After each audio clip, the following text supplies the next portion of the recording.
And we're back, everyone. Didn't expect to make a video like this so soon.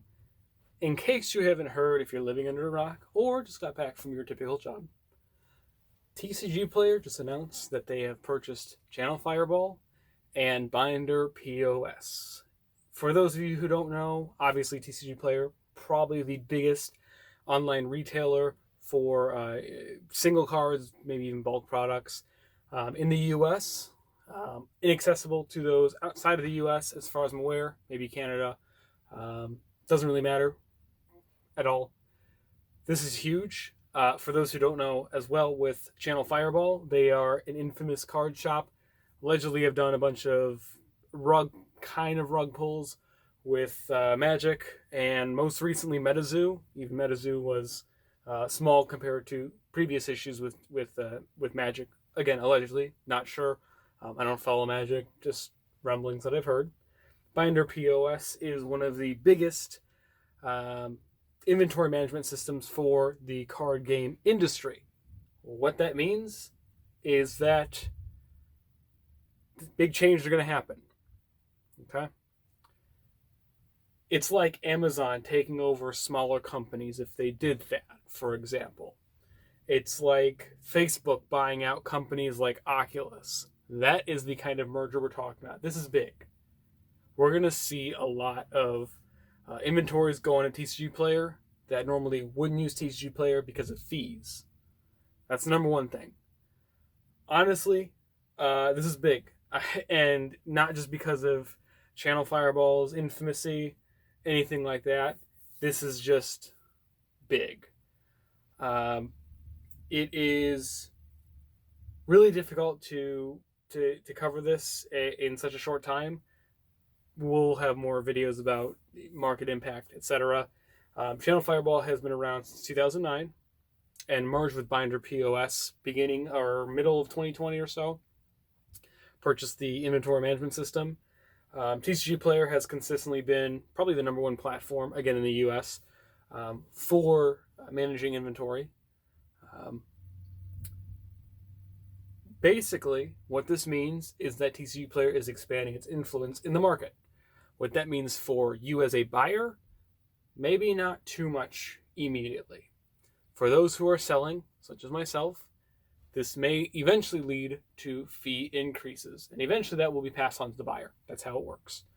That's how Mafia works. Unfortunately, we may see price increases, but more than anything, this tells a dangerous precedent for the card game industry. It is really hard currently to sell on eBay because of fees. They've systematically made their pricing uncompetitive, increased fees beyond the point where it's not worth selling bulk, taken out huge fees for more expensive cards, and are now requiring grading for card values over a certain threshold. If you try and sell, I think it's like $200 or $300, it has to be graded.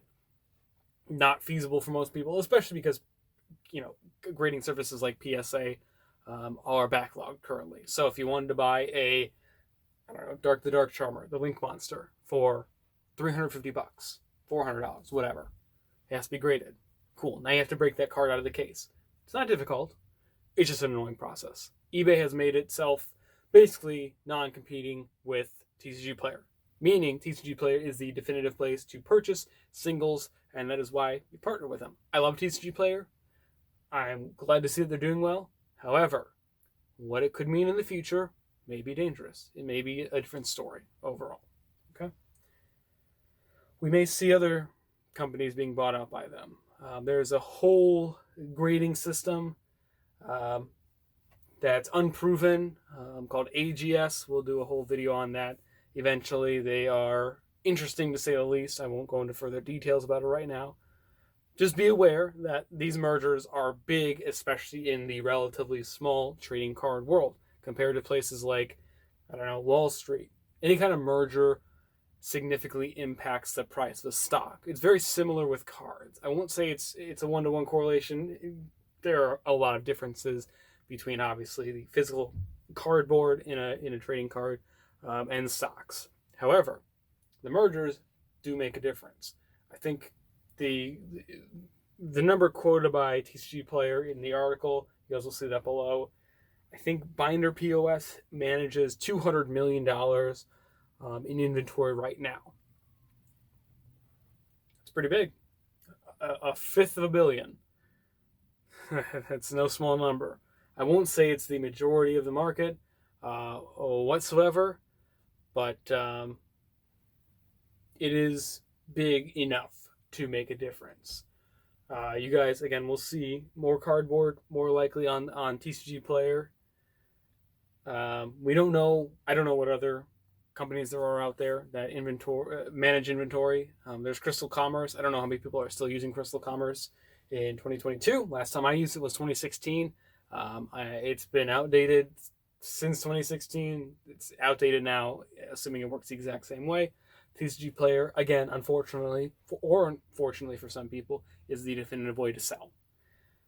Again, the fees direct is good as a service for a lot of sellers with rolling Magic the Gathering inventory and Pokemon inventory, but not for Yu-Gi-Oh! So every other card game except for the top two, that being, again, Pokemon and Magic, it's not necessarily the best platform.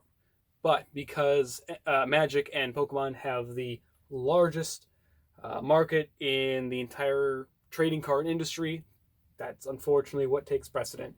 And the difference between Magic and Pokemon and Yu-Gi-Oh! And everything else is significant. I'm not going to give any numbers because I don't know offhand, but if I were to guess, I would say Magic and Pokemon are probably like 60-65% of the market of all just trading cards. Sports cards, different story, right? Sports cards is a whole other kind of market. We're not even going to talk about that. We're just talking about trading cards. What this means from now on is that we will see a lot more Pokemon and Magic, maybe Yu-Gi-Oh! But the people who have run Channel Fireball are being integrated into TCGplayer in some way, including their marketing team, content creation team, etc.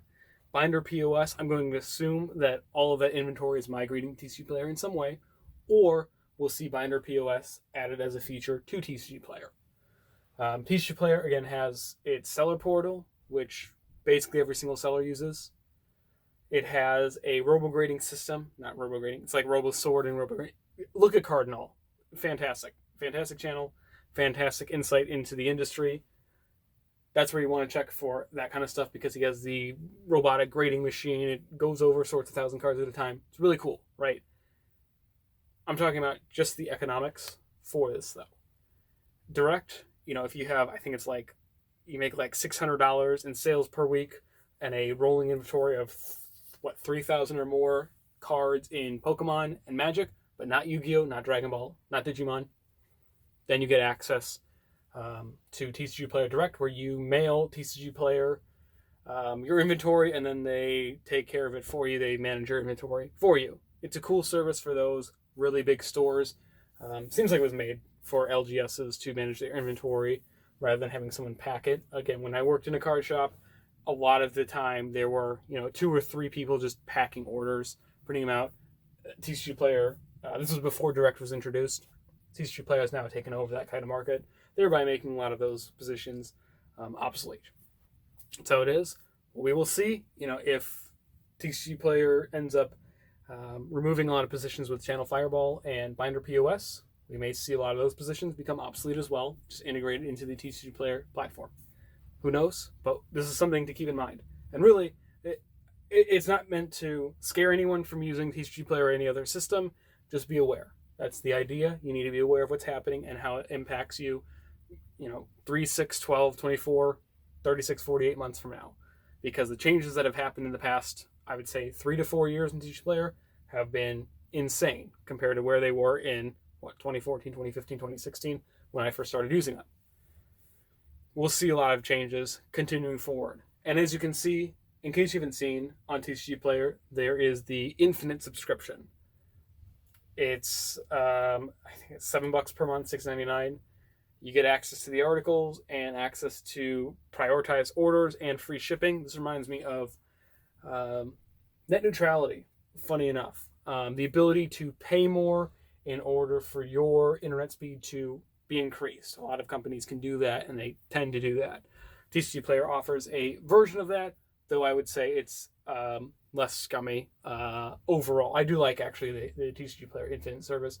It's good for people who are constantly buying inventory, selling inventory. The articles or whatever.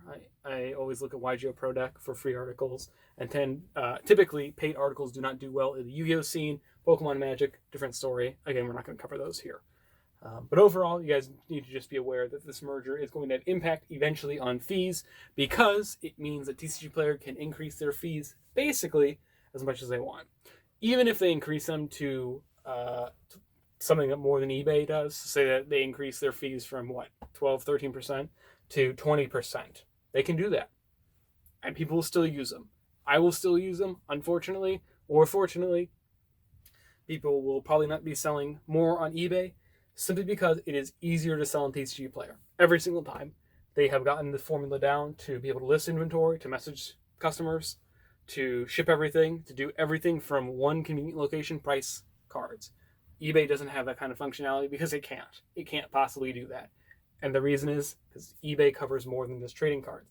TCGplayer, because they are only with trading cards, for the most part, besides sealed accessories, etc., they can make the system catering to the trading card hobby niche. That's okay. That's okay. Again, just be aware. I will always use it, and we will always be sponsored by TCGplayer. I love them. Just be aware. Nothing against them. Just be aware what could happen. We may see price increases, and eventually someone may come along to change those price increases to compete with TCGplayer. Who knows? Just be aware that this merger is huge. A lot of people will not talk about it, or they won't care. They won't understand. Read the article. We can easily digest this another time as well. Go over exactly what it means, besides what I've already discussed. But again, just be aware. Eric with OzoneTCG. Thank you as always for watching.